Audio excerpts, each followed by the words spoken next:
আসসালামু আলাইকুম। আজকে আলোচনা করব থাইরয়েড জ্বরের কারণগুলো কি কি, এর লক্ষণ কি, চিকিৎসা ও কিভাবে প্রতিকার করা যায়। টাইফয়েড জ্বর স্যালমোনেলা টাইফি নামক ব্যাকটেরিয়া দ্বারা সংক্রমণে হয়ে থাকে। দূষিত খাবার ও পানির মাধ্যমে প্রধানত দেহে এই জীবাণু ছড়ায় এবং জ্বর সহ নানা ধরনের উপসর্গ দেখা দেয়। চলুন আজকে জেনে নিই টাইফয়েড কেন হয়, এর লক্ষণসমূহ ও প্রতিকার সম্পর্কে। টাইফয়েড জ্বর বাংলাদেশে খুবই সচরাচর একটি রোগ।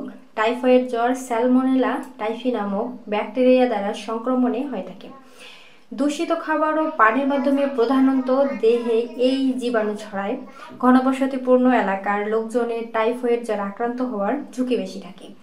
টাইফয়েড জ্বরে আক্রান্ত ব্যক্তির রক্ত স্রোতে ও অঞ্চনালীতে এই ব্যাকটেরিয়া অবস্থান করে এবং দূষিত খাবার ও পানি গ্রহণের মাধ্যমে এই ব্যাকটেরিয়া দেহে প্রবেশ করা জীবাণুগুলোকে গুণতিক আকারে বেড়ে গিয়ে রক্তস্রোতে নানা ধরনের উপসর্গ দেখা দেয়। টাইফয়েড জ্বরের কারণ ও কীভাবে ছড়ে। টাইফয়েড দুই ধরনের জীবাণু সংক্রমণে এই রোগ হয়ে থাকে। এক, স্যালমোনেলা টাইফি। দুই, স্যালমোনেলা প্যারাটাইফি। স্যালমোনেলা টাইফির সংক্রমণে যে জ্বর হয় তাকে টাইফয়েড জ্বর বা এন্টারিক ফিভার বলে। আর যদি জ্বর স্যালমোনেলা প্যারাটাইফি নামক জীবাণুর কারণে হয় তখন তাকে প্যারাটাইফয়েড বলে। প্রধানত দূষিত পানীয় খাবার গ্রহণের মাধ্যমেই এই জীবাণু শরীরে প্রবেশ করে। পরিষ্কার পরিচ্ছন্নতার প্রতি উদাসীনতার কারণেও এটি শরীরে প্রবেশ করতে পারে। টাইফয়েডের ঝুঁকি কাদের বেশি? যে কোনো বয়সেই টাইফয়েড হতে পারে, তবে শিশুদের আক্রান্ত হওয়ার সম্ভাবনা বেশি। শরীরে জীবাণু প্রবেশ করলেই টাইফয়েড হবে এমন কোনো কথা নেই, কারণ দেহে রোগ প্রতিরোধ ক্ষমতা ভালো থাকলে অনেক সময় জীবাণু দেহে সংক্রমণ করতে পারে না। তবে কম রোগ প্রতিরোধ ক্ষমতা সম্পন্ন ব্যক্তি, যেমন HIV পজিটিভ ও এইডস রোগীরা সহজেই টাইফয়েডে আক্রান্ত হতে পারেন। টাইফয়েড জ্বরের লক্ষণসমূহ কী কী? সাধারণত রোগ জীবাণু শরীরে প্রবেশের 10 থেকে 14 দিন পর লক্ষণসমূহ প্রকাশ পেতে থাকে।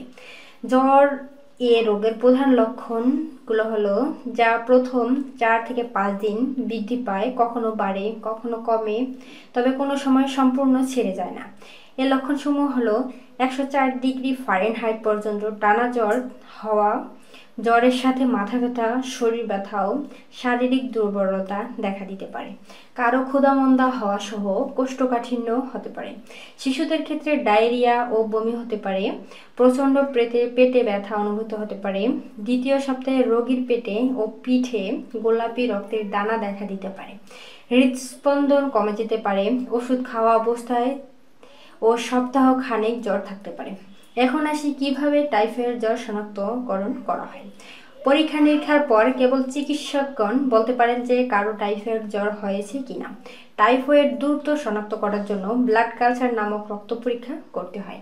যদি নমুনায় স্যালমোনেলা নামক ব্যাকটেরিয়া উপস্থিতি পাওয়া যায় তাহলে প্রকারভেদে টাইফয়েড ও প্যারাটাইফয়েড পার্থক্য করা হয়। এছাড়া জ্বর হওয়ার 2 সপ্তাহে উইডাল টেস্ট নামে এক ধরনের নন স্পেসিফিক ব্লাড টেস্ট করতে হয়। টাইফয়েড জ্বরের চিকিৎসা প্রধানত অ্যান্টিবায়োটিকের মাধ্যমে ডাক্তারগণ টাইফয়েড জ্বরের চিকিৎসা করে থাকেন। নির্দিষ্ট অ্যান্টিবায়োটিক শুরুর পরেও জ্বর কখনো 5 দিনও লাগতে পারে। টাইফয়েড জ্বরে আক্রান্ত হলে দ্রুত চিকিৎসা না করলে জ্বর সপ্তাহ বা মাসব্যাপী থাকতে পারে। এছাড়াও রোগী আক্রান্ত অন্যান্য জটিলতায় ভুগতে পারেন। টাইফয়েড জ্বর প্রতিরোধে করণীয় কী? চিকিৎসকের পরামর্শ অনুযায়ী টাইফয়েড জ্বরের জন্য নির্ধারিত ভ্যাকসিন গ্রহণ করা রোগীটি থেকে বেঁচে থাকার একটি উপায়। ইনজেকশন এবং মুখে খাওয়ার উভয় ধরনের ভ্যাকসিন বাজারে পাওয়া যায়। সবসময় ভ্যাকসিনের 100% কার্যকর হয় না, তাই ভ্যাকসিনের পাশাপাশি কিছু পদক্ষেপ গ্রহণ করতে হয়, যেমন শাকসবজি, ফলমূল এবং রান্নার বাসনপত্র সবসময় পরিষ্কার পানিতে ধুয়ে নিতে হবে। খাবার ভালোভাবে সিদ্ধ করে খেতে হবে। রাস্তার পাশের দোকানের খাবার এবং পানি পান করা থেকে বিরত থাকতে হবে। টয়লেটে সব সময় পরিষ্কার রাখতে হবে। টয়লেট ব্যবহারের পর শিশুকে পরিষ্কার করার পূর্বে, খাবার প্রস্তুত বা পরিবেশন করার পূর্বে, নিজে খাওয়ার পূর্বে, শিশুকে খাওয়ানোর পূর্বে সাবান দিয়ে হাত ভালোভাবে পরিষ্কার করে নিতে হবে। পরিষ্কার পরিচ্ছন্নতায় টাইফয়েড থেকে বাঁচার মূল মন্ত্র। যারা নিয়মিত ভ্রমণ করেন তাদের প্রায় বিভিন্ন জায়গায় যেতে হয়। এসব এলাকায় বিশুদ্ধ পানি পান এবং স্বাস্থ্যসম্মত খাবার সবসময় নিশ্চিত করা সম্ভব হয় না, ফলে টাইফয়েডে আক্রান্ত হওয়ার ঝুঁকি বেশি থাকে।